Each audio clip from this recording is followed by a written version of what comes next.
মালাকুল মউতকে আল্লাহ পাক জিজ্ঞেস করবেন, কে এখন বেঁচে আছে আর কারা বেঁচে আছে? তিনি বলবেন হযরতে জিবরাইল, হযরতে মিকাইল, হযরতে ইসরাফিল। আল্লাহ পাক নির্দেশ করবেন, এদের জান কবজ করো। ইসরাফিল, মিকাইল জান কবজ হবে। হযরতে জিবরাইল আমিন শাদীদুল কুওয়া, প্রচন্ড ক্ষমতা আল্লাহ তাকে দান করেছেন, সুবহানাল্লাহ বলেন। দুনিয়ার সব নবীদের কাছে বাণী বহন করে নিয়ে আসছেন পূর্ণ অথেন্টিসিটির সাথে, সুবহানাল্লাহ। আল্লাহ পাক যাকে বলেছেন রূহুল আমিন। নবী করিম সাল্লাল্লাহু আলাইহি সাল্লামের মেরাজের রাত্রে যে কথা বলা হয়েছে, ওয়ালাকাদ রাহু বিল উফুকিল মুবিন, পশ্চিম দিক বলয় তিনি যা দেখতে পেয়েছিলেন, তাফসীর বলছে হযরতে জিবরাইলের পূর্ণ আকৃতিতে নবী করিম সাল্লাল্লাহু আলাইহি সাল্লাম তাকে দেখতে পেয়েছিলেন। হযরতে জিবরাইল যখন দুনিয়া আসেন, কোন কোন কিতাবে লেখা হয়েছে 600 ডানা আছে, তা 2 ঝাপটায় আকাশ থেকে জমিনে চলে আসেন, সুবহানাল্লাহ। হযরতে জিবরাইলকে আল্লাহ পাক বলবেন তাকে মওত দাও, হযরতে জিবরাইলও বিদায় হয়ে যাবে। আল্লাহ প্রশ্ন করবেন, এখন আর কে বাকি? মান বাকিয়া ইয়া মালাকাল মউত। মালাকুল মউত বলবেন, হে আল্লাহ তাআলা, এখন তোমার সামনে আমি দাঁড়িয়ে আছি, আর কেউ নেই। আল্লাহ পাক বলবেন, মুত ইয়া মালাকাল মউত। আল্লাহু আকবার, মুত ইয়া মালাকুল মউত, মরে যা, মরে যা। মালাকাল মউত মরে চলে যাবে, এরপরে আর কেউ নাই। আল্লাহ রাব্বুল আলামিন এই অবস্থায় কত বছর কত কাল চলে যাবে আল্লাহ পাক ভালো জানেন, কেউ নাই। আজকের রাজত্ব কার?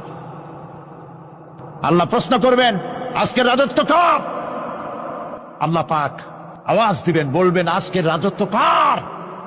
কোনো জবাব নাই, আকাশের নাই, জমিনের নাই, আকাশও তো নাই, কারো কোনো জবাব নাই।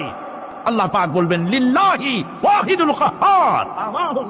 আজ একমাত্র রাজত্ব হচ্ছে পরাক্রমশালী আল্লাহ রাব্বুল আলামিনের। আল্লাহ পাক বলবেন, ইয়া দুনিয়া আইনা শাজারুকি, হে পৃথিবী তোর গাছগুলা কই? ইয়া দুনিয়া আইনা জিবালুকি, হে পৃথিবী তোর পাহাড়গুলা কই? আইনাল জব্বারিন, স্বৈরাচারেরা কোথায়?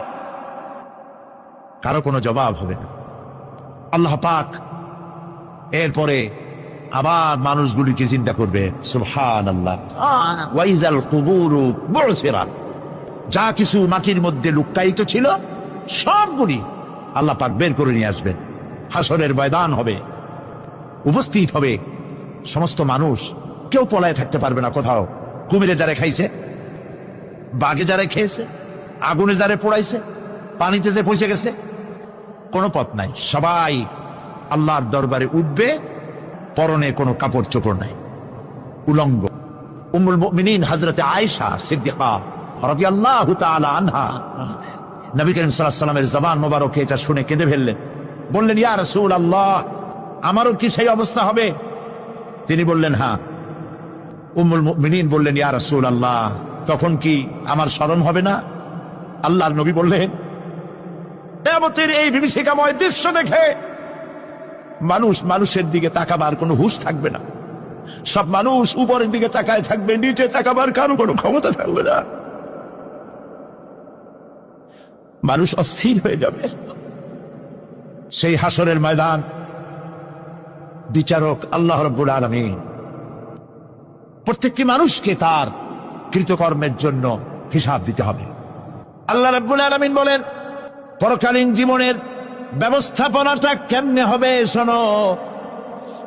ইন্নাস সামআ ওয়াল বাসারা ওয়াল ফুআদা কুল্লু উলাইকা কানা আনহু মাসউলা। কিয়ামতের দিন প্রত্যেকটি মানুষকে তার শ্রবণ সম্পর্কে, তার দৃষ্টি সম্পর্কে, আর অন্তঃকরণের কল্পনা সম্পর্কে প্রত্যেকটি ব্যাপারে আল্লাহ পাক জিজ্ঞাসা করবে। কান দিয়েছিলাম, কি শুনেছো? যা শুনছো তা আমল করেছো কিনা? আমার নিষেধ করা জিনিসগুলি শুনছো নাকি? কানের জবাব দিতে হবে। কান আল্লাহ পাক দিয়েছেন, সুবহানাল্লাহ।